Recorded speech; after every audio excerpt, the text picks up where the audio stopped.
Dillinger Escape Plan's latest effort, Ire Works, has been given the top Heat Seekers position for Billboard's independent band chart.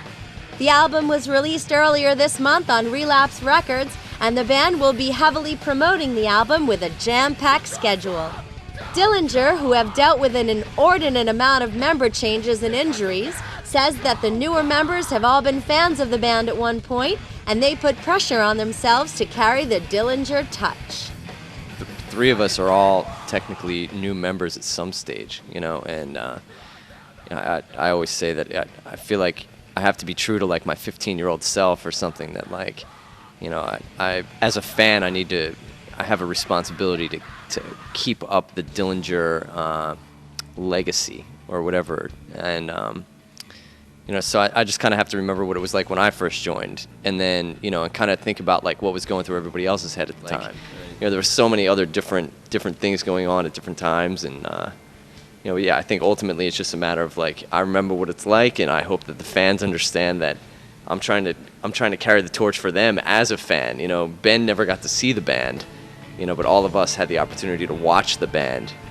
Drummer Gil, bassist Liam, and singer Chris talked about being a well-oiled machine with a sum greater than its parts, and mused about the machine spitting out parts and members.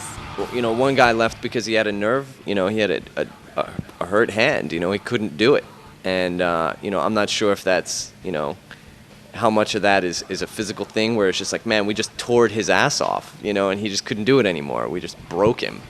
It's so many times we joke around like when we're on tour, like, oh man, we're a well-oiled machine after a couple weeks of touring, and maybe his machine just broke.